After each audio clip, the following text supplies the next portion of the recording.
Cash flow isn't real when it's just a number on a screen. It isn't real when it depends on a perfect month.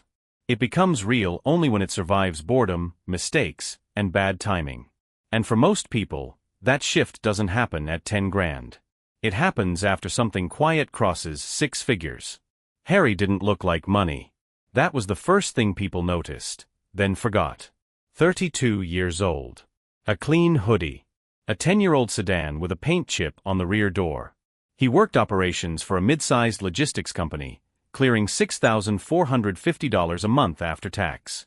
His rent was $1,950. Car insurance and gas averaged $310. Student loans were $420. Groceries, $540.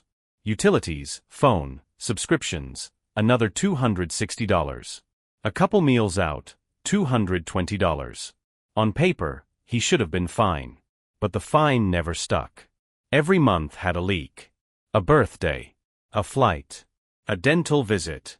A sudden car repair that was always just one more thing.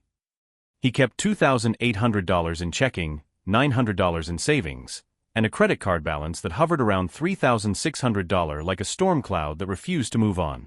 He wasn't reckless. That was the problem. Reckless people have dramatic turning points.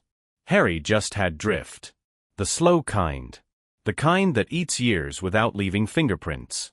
Then month 1 happened. Not a disaster, just a sentence that landed like a weight. He realized he could work hard forever and still feel fragile. And here's the twist. That fragility wasn't about income. It was about structure. It started with something boring, almost embarrassing in its simplicity. One night he read Morgan Housel talking about how money is mostly behavior, not math.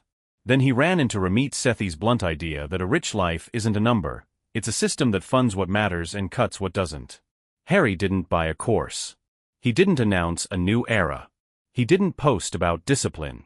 He opened a plain spreadsheet and wrote 2 lines at the top, fixed and flexible. He didn't even try to optimize everything. He did one tiny action, an automatic transfer of $650 every payday into a separate high-yield savings account. Not investment yet. Not hustle. Just a barrier between him and the money he kept accidentally spending. The first week felt like deprivation.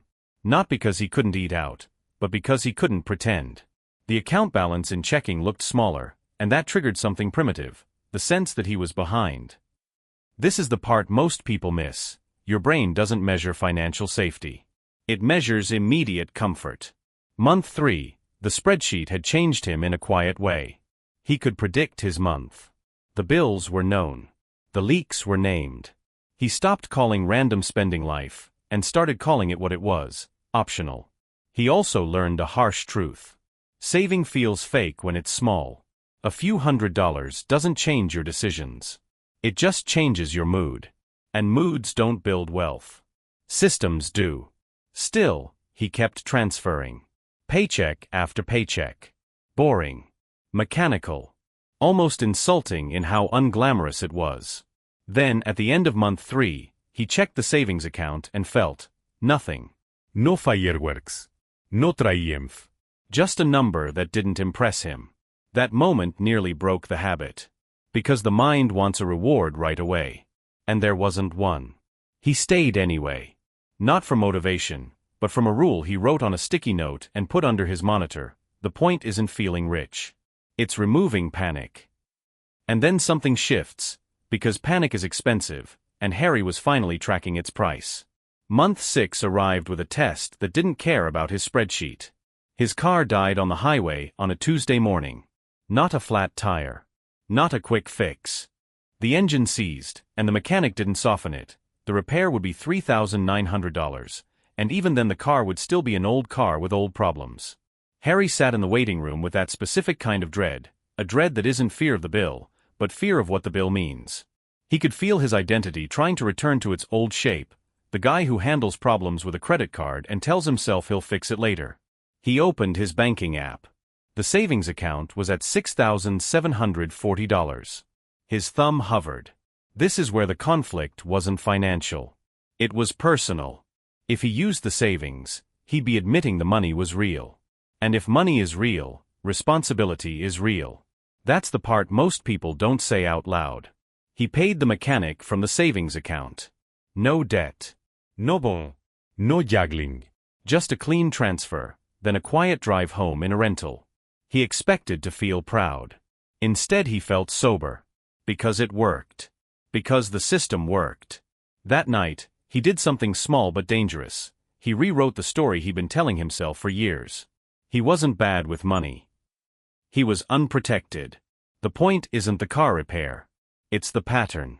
Month 7, he bought a used Toyota with cash plus a small loan, $7, $800 down, $220 a month for 30 months. Not because he loved debt, but because he understood something new: liquidity has a job. Cash isn't just a pile.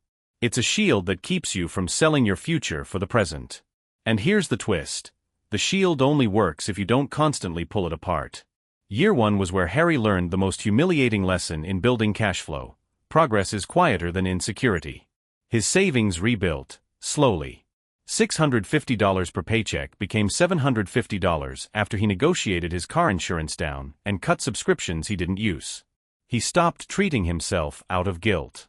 Guilt was expensive, and he finally saw the invoice. But he still didn't feel like he had cash flow. Because his life didn't change. He wasn't jetting off anywhere. He wasn't buying status. He was just stable. Then he noticed something uncomfortable. Whenever he looked at people online talking about freedom, they always had a dramatic moment. A quit job moment. A yacht moment. Harry's moment was a calendar reminder that said, "Transfer completed." That's stealth wealth. It's designed to be uninteresting. Near the end of year 1, he had $18,200 in savings and $6,100 in a 401k. He started reading about index funds, the boring kind. He didn't chase a hot tip. He didn't day trade. He increased his 401k contribution by 2%, then 1% more a month later, adjusting slowly so his lifestyle didn't revolt. He also did something that sounded small but mattered. He created a life maintenance account. $180 a month. It wasn't for fun. It was for tires, dentist visits, gifts, and the little ambushes that always used to hit his credit card. Studies suggest people stick with habits that reduce friction. Harry didn't need inspiration. He needed fewer decisions. Year 2 began with the first reveal of a framework he'd been building without naming it. One morning he wrote 4 words at the top of his spreadsheet and underlined them twice. The quiet cash flow ladder. Not a hustle ladder. Not a get-rich ladder. A ladder that turns money into something that can carry weight without you constantly holding it. The ladder had stages. Stage 1, stop the bleeding. Stage 2, build the buffer. Stage 3, buy back time. Stage 4, protect the invisibility. He didn't tell anyone. He didn't need applause. The point isn't announcing change. It's becoming unrecognizable to your old habits. In year 2, he doubled down on stage 2. The buffer wasn't an emergency fund that looked good on a blog. It was a number that could absorb life. He picked a target: 6 months of fixed expenses. His fixed expenses were about $3,420 a month. So his buffer target was $20,500. Month 18, he hit it. And nothing happened. No confetti. No cinematic music. Just a quiet internal click. Problems would no longer become emergencies on contact. That's when cash flow started to feel different. Not because he earned more, but because he stopped losing ground every time something happened. Still, he wasn't at the threshold. He could feel it. Cash flow only feels real when it becomes repeatable under stress. And Harry was still too close to the edge. Then something shifts, because stage 3 was waiting, and it required a different kind of courage. Stage 3 of the quiet cash flow ladder wasn't about earning. It was about buying back time, carefully, strategically, without becoming flashy. Harry had been doing his own grocery runs, his own laundry, his own everything. Some of it was fine. Some of it was punishment disguised as discipline. He'd absorbed this idea that being frugal meant doing everything the hard way. So he ran a simple experiment. Month 20, he hired a local cleaner twice a month. $140 each visit. $280 total. He didn't do it to feel rich. He did it to protect his energy and reduce decision fatigue. Because if he came home exhausted and resentful, he spent money in dumb ways. He ordered food. He bought convenience. He rewarded himself. The cleaner wasn't luxury. It was leverage. Next, he automated bill pay. He scheduled investing. He stopped checking his accounts every day like a nervous tick. He created one weekly money review on Sunday nights, 20 minutes, same time, same coffee, same chair. Systems over motivation. Then he pulled another lever. He called HR and asked what it would take to move into a senior ops role. He didn't demand. He asked for the checklist. Certifications. KPIs. Projects. He treated his career like a portfolio, not a personality.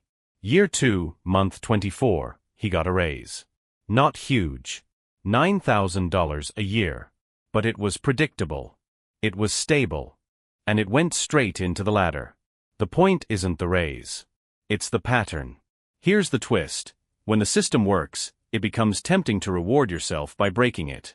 Year 3 was where stealth wealth becomes dangerous, because it starts to look like permission. Harry's net worth crossed $55,000. Mostly boring accounts. Cash buffer. 401k. A taxable brokerage he'd started with small automatic deposits into a total market index fund.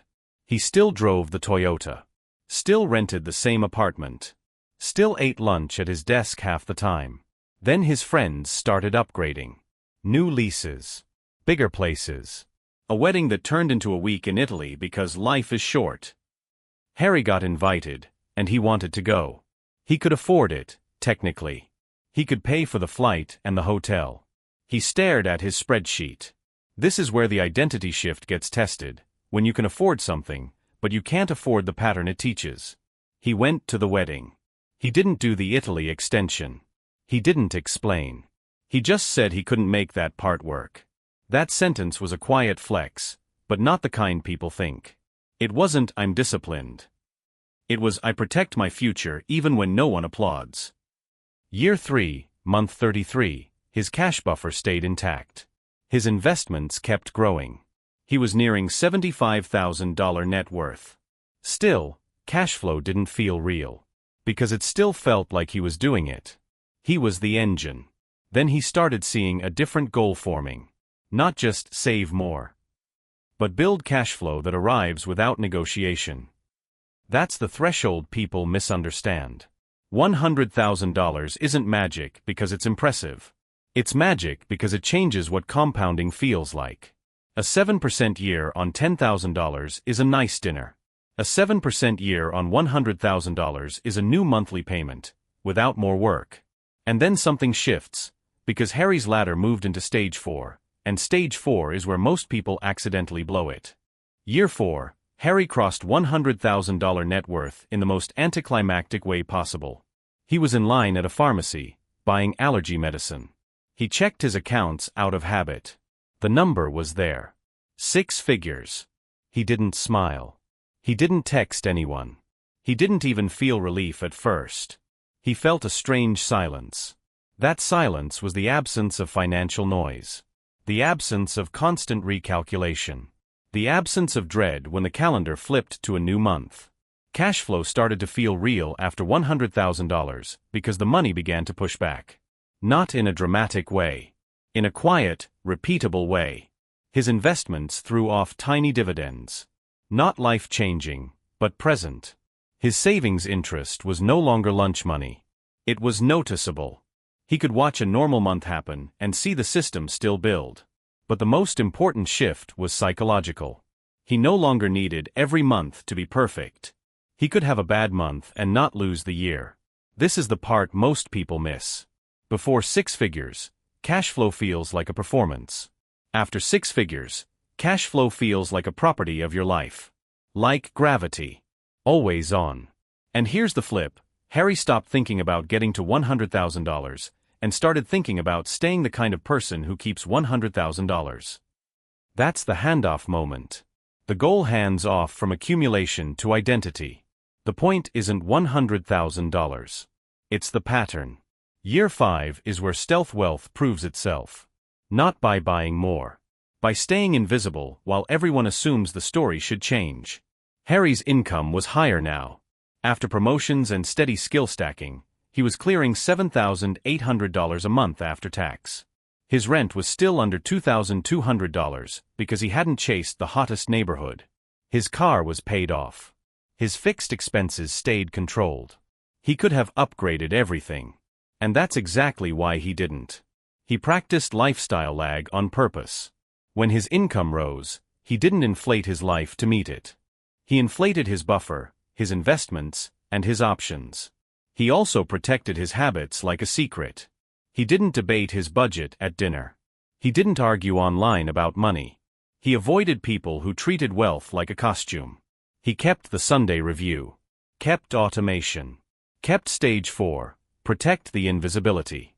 Because invisibility is what keeps the system safe from outside expectations, and from your own ego. And yes, he spent money. Just differently. He paid for his parents' plane tickets once, quietly. He paid for a gym near his apartment because health is a compounding asset too. He took a solo trip in the off-season and stayed in a modest hotel, because peace is expensive if you try to buy it publicly. Cashflow felt real because he didn't need to prove it. He lived like someone whose life couldn't be shaken by a random Tuesday. And then something shifts, because the real reward isn't the number. It's the absence of fear. Now the takeaways, the kind that work on a normal night when motivation is low and the world is loud. First, cashflow starts as a habit, not an income. The earliest version feels fake because it's small. That doesn't mean it isn't working. It means it hasn't crossed the stress test threshold. Second, build the buffer before chasing the brag. A buffer turns emergencies into errands. It turns chaos into scheduling. That is freedom in its earliest, most reliable form. Third, use the quiet cash flow ladder. Stop the bleeding, build the buffer, buy back time, protect the invisibility. The point isn't doing everything. It's doing the stages in order. Fourth, expect the identity test. The moment will come when something expensive happens, or something tempting appears, and the old story will try to reclaim you. That moment is the real pivot. Not the market. Not the salary. The pattern. Here's what can be done tonight. Open one separate account, set one automatic transfer, and schedule one weekly review. Not dramatic. Not loud. Just repeatable. This is educational content, not financial advice. If this story felt uncomfortably familiar, stay close.